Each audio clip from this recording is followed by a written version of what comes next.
घंटे सातों दिन हम रहते हैं खबर पर, क्योंकि हर खबर से करना है आपको खबरदार।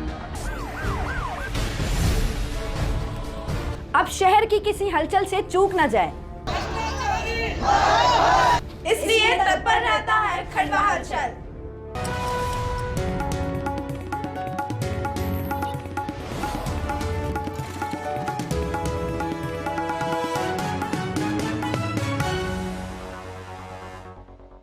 नमस्कार, आप देख रहे हैं खंडवा हलचल। मैं हूं आपके साथ लक्ष्मी ठाकुर। आइए शुरुआत करते हैं आज की बड़ी खबरों के साथ।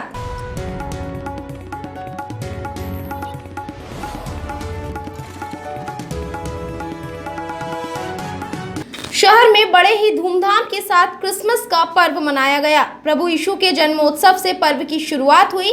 सभी ने एक साथ प्रार्थना की एवं एक दूसरे को बधाइयां दी। क्रिसमस के मौके पर पूरी दुनिया में जश्न मनाया गया। आधी रात को प्रभु यीशु का जन्म होते ही लोगों ने एक दूसरे को मैरी क्रिसमस कहकर बधाइयां दी। खंडवा में कोरोना के नाइट कर्फ्यू को देखते हुए इस वर्ष मध्य रात्रि में होने वाली प्रार्थना और मिस्सा बलिदान कार्यक्रम 10 बजे ही खत्म हुआ। वहीं शनिवार को बिशप हाउस और मेथोडिस्ट चर्च में स्नेह मिलन समारोह आयोजित किया गया। सभी फादर ने चर्च में प्रार्थना कर देश में अमन शांति के साथ ही कोरोना वायरस जल्द से जल्द खत्म हो, ऐसी प्रार्थना की।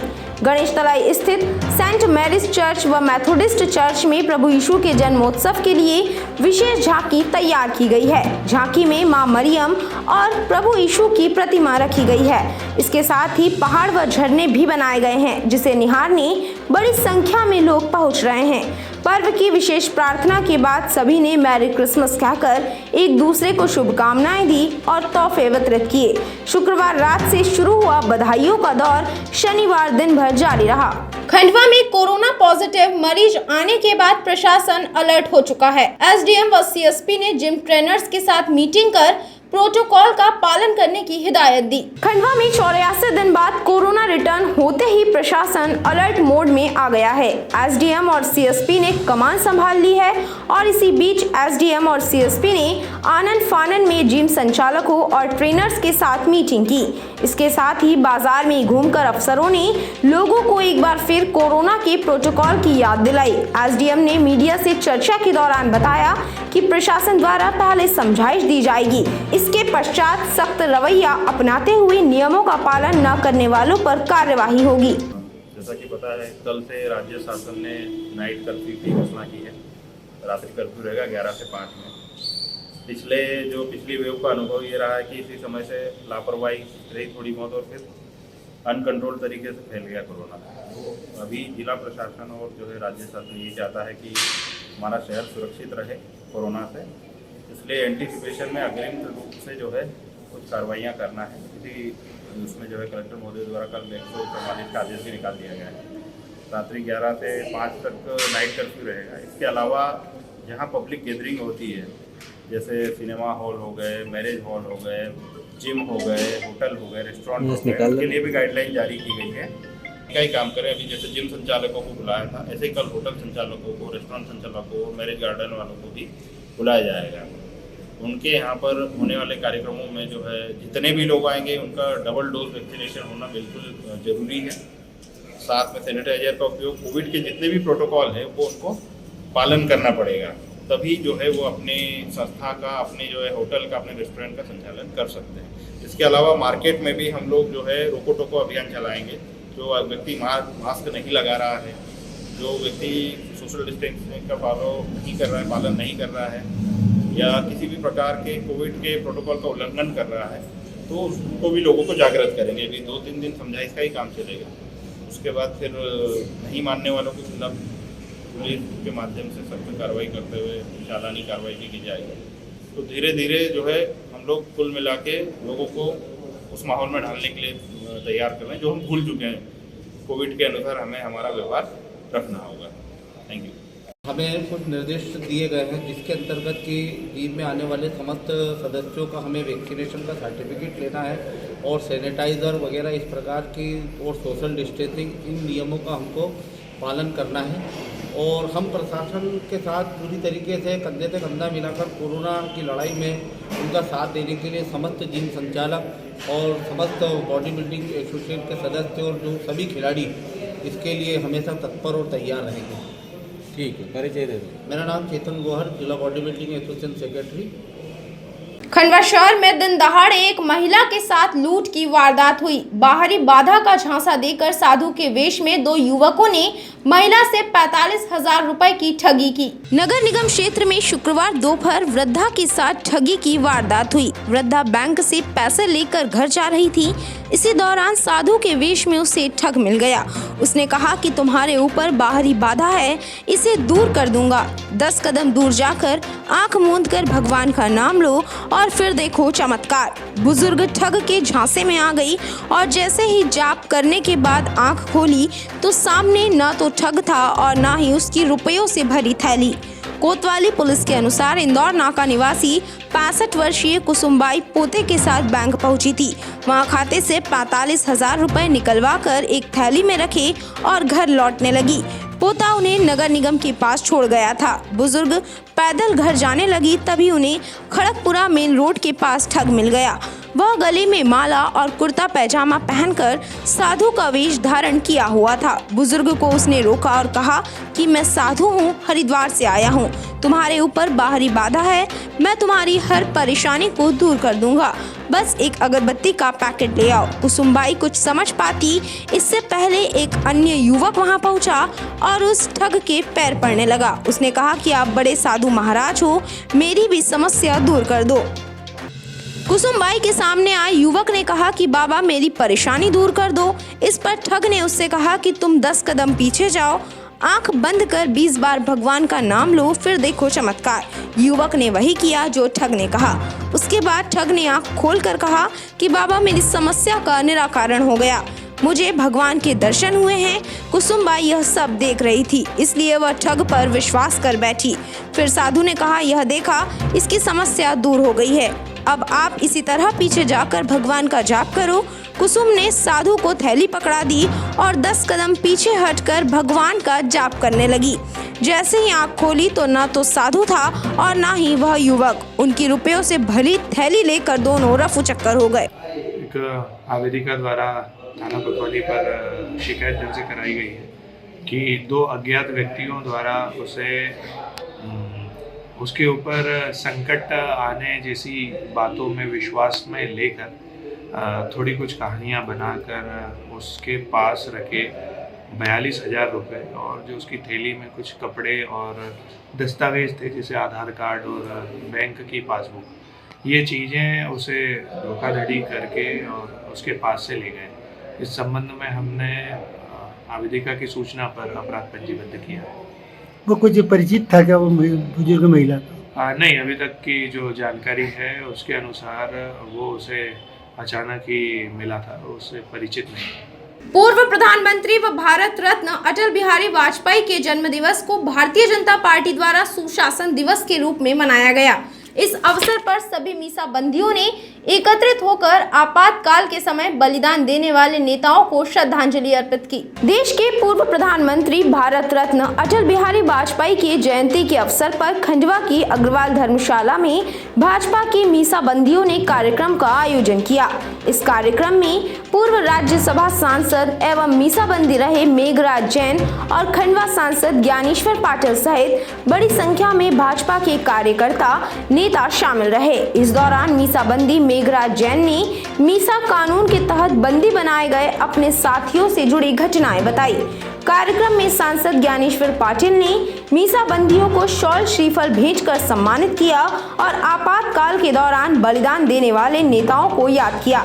मीडिया से बात करते हुए सांसद पाटिल ने कहा कि आज देश के पूर्व प्रधानमंत्री भारत रत्न अटल जी का जन्मदिन है। इसके साथ हमने मीसा कानून के तहत जेल जाने वाले तथा यातनाएं झेलने वाले बलिदानियों को श्रद्धांजलि दी है। इस दौरान मास्क न पहनने को लेकर मीडिया के सवाल पर सांसद पाटिल ने तुरंत मास्क निकाल कर पहना और कहा कि मास्क सभी को लगाना चाहिए, मैं भी लगा रहा हूँ। हमारे देश के पूर्व महान प्रधानमंत्री श्रद्धेय अटल बिहारी वाजपेयी जी की जन्म जयंती भी है और आज पूरे देश भर में उनके जन्म जयंती को सुशासन दिवस के रूप में मना रहे हैं। और आज ही के दिन लोकतंत्र सेनानियों का भी सम्मेलन यहाँ पर किया गया। और मैं धन्यवाद देता हूँ हमारे सुरेंद्र भाई अग्रवाल जी को कि उन्होंने आज के इस अवसर पर सभी लोगों के दर्शन करने का जो अवसर दिया, क्योंकि हम मीसाबंदियों के बारे में और मीसाबंदियों के परिवार के बारे में जब किस्से सुनते हैं और जब वो बताते हैं कि हमने किस तरह की पीड़ा उस समय भुगती है और उन लोगों का त्याग, तपस्या और बलिदान था, तो आज भारतीय जनता पार्टी की सरकारें पूरे देश भर में है। और उन्होंने जो मार्गदर्शन दिया, उन मार्गदर्शनों पर आज हमारे प्रदेश के मुख्यमंत्री जी भी चल रहे हैं, आज हमारे देश के प्रधानमंत्री जी भी उस मार्ग पर चलने का काम कर रहे हैं। इंदौर में आयोजित प्रदेश स्तरीय प्रेरणा कार्यशाला में खंडवा नगर पालिका निगम को सम्मानित किया गया। खंडवा कलेक्टर एवं निगम आयुक्त ने सम्मान प्राप्त किया। स्वच्छ सर्वेक्षण 2020 हेतु इंदौर में आयोजित प्रदेश स्तरीय प्रेरणा कार्यशाला में स्वच्छ सर्वेक्षण 2021 में खंडवा नगर निगम ने देश में 20वां और प्रदेश में 5वां स्थान अर्जित करने पर खंडवा नगर निगम को मध्य प्रदेश के मुख्यमंत्री शिवराज सिंह चौहान ने पुरस्कृत किया। यह सम्मान खंडवा कलेक्टर अनूप कुमार सिंह और निगम आयुक्त सविता प्रधान तथा तत्कालीन स्वास्थ्य अधिकारी मोहम्मद शाहीन खान एवं वार्ड सफाई मित्र श्रीमती राधा रावल ने प्राप्त किया। इस अवसर पर खंडवा विधायक देवेंद्र वर्मा एवं मानधाता विधायक नारायण पटेल भी उपस्थित रहे। हम फाउंडेशन भारत मालवा प्रांत खंडवा द्वारा जरूरतमंदों को कंबल वितरित किए गए। कंबल पाने के बाद की खुशी बुजुर्गों के चेहरे पर देखते ही बन रही थी। हम फाउंडेशन भारत मालवा प्रांत खंडवा द्वारा जरूरतमंदों को कंबल दान किए गए। जिला अध्यक्ष आशा सिंह ने कहा, दिसंबर का महीना बहुत ही ठंडा होता है। ऐसे समय में जब हम अपने घरों में सुकून से बैठे हुए होते हैं, मगर बाहर ऐसे लोग भी होते हैं जिनको सर छुपाने के लिए छत नहीं है। इसलिए संस्था ने यह विचार किया कि जरूरतमंदों को कंबल वितरित किए जाएं, जिससे वह ठंड से बच सके। संस्था सदस्यों के सहयोग से मंदिरों में कंबल वितरित किए गए। कड़ाके की ठंड में जरूरतमंद कंबल पाकर बेहद खुश हुए एवं एक बुजुर्ग का कहना था कि वह 2 दिन से बिना कंबल के सो रहा था। कंबल पाने वाले सभी लोगों ने दिल से दुआएं दी। इस मौके पर जिला संस्कृति अध्यक्ष संगीता सोनवानी, प्रचार प्रसार प्रभारी हर्षा ठाकुर, कार्यकारिणी सदस्य आराधना गीती, रविंदर सलूजा आदि उपस्थित रहे। वस्त्र विक्रेता संघ ने जीएसटी को यथावत रखने की मांग करते हुए प्रधानमंत्री के नाम का ज्ञापन खंडवा सांसद को सौंपा। सांसद ने वित्त मंत्री तक बात पहुंचाने की बात कही। वस्त्र विक्रेता संघ खंडवा के सदस्यों ने प्रधानमंत्री के नाम संबोधित एक ज्ञापन स्थानीय सांसद ज्ञानेश्वर पाटिल को सौंपा। ज्ञापन में मांग की गई कि कपड़े पर 1 जनवरी 2022 से लगाए जाने वाले 12% जीएसटी की दर पर पुनर्विचार किया जाए तथा उसे पूर्ववत 5% रखा जाए। वस्त्र विक्रेता संघ के प्रवक्ता कमल नागपाल ने विस्तृत जानकारी देते हुए बताया कि कपड़ा व्यापारियों का प्रतिनिधिमंडल शनिवार दोपहर अग्रवाल धर्मशाला में स्थानीय सांसद ज्ञानेश्वर पाटिल से मिला और ज्ञापन सौंपकर अपनी मांगे रखी है। वस्त्र विक्रेता संघ के सभी सदस्यों ने सांसद के समक्ष बात रखी कि हम सभी वस्त्र व्यवसायी हैं तथा कपड़े पर जीएसटी की दरों में वृद्धि पर पुनर्विचार किया जाना अत्यंत आवश्यक है। उल्लेखनीय है कि कपड़े को आवश्यक वस्तु माना गया है। पूर्व में कपड़े पर 5% जीएसटी लगाए जाने से कपड़ा व्यापार बुरी तरह से प्रभावित हुआ है। समय के साथ साथ व्यापारी वर्ग ने इसे स्वीकार कर लिया तथा यह सहज लगने लगा। ग्राहक भी इसका धीरे धीरे आदी हो गया, लेकिन आश्चर्यजनक रूप से यह दर 1 जनवरी 2022 से 12% की जा रही है, जिसका सभी व्यापारी विरोध कर रहे हैं। वहीं सांसद श्री पाटिल ने इस मांग से सहमत होते हुए प्रतिनिधिमंडल को आश्वस्त किया है कि हमारी सरकार कभी भी व्यापारी जगत के अहित में कार्य नहीं करेगी तथा यह मांग वित्त मंत्री तक पहुंचाकर कपड़ा व्यवसायियों के हित में निर्णय लेने में अपनी अहम भूमिका निभाएंगे। स्वच्छता प्रेरणा महोत्सव के तहत नगर पालिका निगम द्वारा स्वच्छता रैली निकाली गई। स्कूली विद्यार्थियों सहित निगम कर्मियों ने शहर वासियों से स्वच्छता रखने की अपील की। स्वच्छता प्रेरणा महोत्सव के तहत नगर पालिका निगम खंडवा द्वारा स्वच्छता रैली निकाली गई। इस रैली में स्कूली विद्यार्थियों के साथ ही सफाई कर्मचारी एवं नगर पालिका निगम अधिकारियों ने शहरवासियों को गीला एवं सूखा कचरा अलग अलग एकत्रित डोर संग्रहण वाहन में डालने के लिए प्रेरित किया। साथ ही स्वच्छ भारत सर्वेक्षण में खंडवा शहर को प्रथम नंबर पर लाने के लिए सभी से सहयोग की अपील की। स्वच्छता सर्वेक्षण 2022 के अंतर्गत हम उच्चतम रैंक प्राप्त करें, इसके लिए नगर निगम प्रयासों के साथ साथ आम पब्लिक को जोड़ने के लिए आज स्वच्छता प्रेरणा महोत्सव का आयोजन किया गया है। इसके अंतर्गत हमने लगभग 4 किलोमीटर रैली निकाली है। लोगों से अपेक्षा की है कि स्वच्छ सर्वेक्षण 2022 के अंतर्गत हमको सहयोग प्रदान करें, घर घर से हम पट्टे कचरा प्राप्त करें, गीला कचरा सूखा कचरा प्राप्त करें। हम ये लोगों को हमने संदेश देने का प्रयास किया हुआ है। आज मैं स्वच्छ सर्वेक्षण 2021 के अंतर्गत नगर निगम खंडवा ने जो प्रदेश में 5वां प्रदेश में 20वां स्थान प्राप्त किया है, उसके आयोजन में आज नगर निगम खंडवा को सम्मानित किया जा रहा है माननीय मुख्यमंत्री जी के द्वारा। और पुरस्कार प्राप्त करने के लिए हमारे जिले के कलेक्टर महोदय, निगमायुक्त महोदय और तत्कालीन स्वच्छ सर्वेक्षण प्रभारी साइन साथ में स्वच्छता में हम आप सम्मानित होने जा रहे हैं और इस बात की बहुत खुशी है। शहर की दुबे कॉलोनी में संगीतमय श्रीमद् भागवत कथा का आयोजन किया जा रहा है। श्री कृष्ण जन्मोत्सव के दौरान कृष्ण प्रेमी जमकर थिरके। खंडवा शहर स्थित दुबे कॉलोनी में इन दिनों भक्ति की धारा बह रही है। संगीतमय श्रीमद् भागवत कथा के 5वें दिन श्री कृष्ण जन्मोत्सव बड़े ही धूमधाम व हर्षोल्लास के साथ मनाया गया। श्री कृष्ण जन्म के समय पूरा पांडाल नंद घर आनंद भयो जय कन्हैया लाल की जय घोष से गुंजायमान रहा। पंडित मोहित शास्त्री के मधुर वचनों से कथा श्रवण कर रहे सभी कृष्ण भक्त भाव विभोर हो उठे। कथा श्रवण के दौरान महिलाएं श्री कृष्ण भजनों पर नाचते झूमते नजर आई। खंडवा में कोरोना के मरीज आते ही भारतीय जनता पार्टी के सांसद ज्ञानेश्वर पाटिल एवं भाजपा कार्यकर्ताओं द्वारा घंटा घर पर मास्क वितरित किए गए।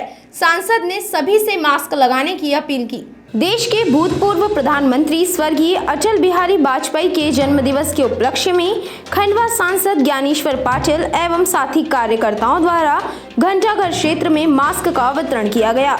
मध्य प्रदेश में कोरोना के मरीजों की संख्या 84 दिन बाद बढ़ने लगी है। शहर शहर मरीज सामने आ रहे हैं। साथ ही खंडवा शहर में भी कोरोना का एक मरीज सामने आया है, जिसके चलते शहर में दहशत का माहौल है।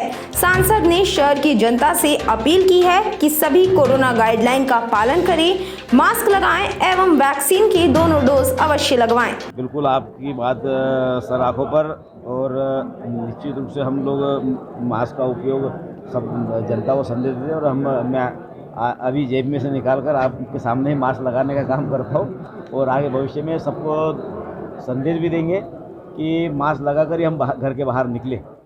धन्यवाद। आज के अंक में बस इतना ही। मैं लक्ष्मी ठाकुर जल्दी हाजिर होंगी नई खबरों के साथ। तब तक के लिए नमस्कार, जय हिंद, जय भारत। 24 घंटे 7 दिन हम रहते हैं खबर पर, क्योंकि हर खबर से करना है आपको खबरदार। अब शहर की किसी हलचल से चूक न जाए, इसलिए तत्पर रहता है खंडवा हलचल।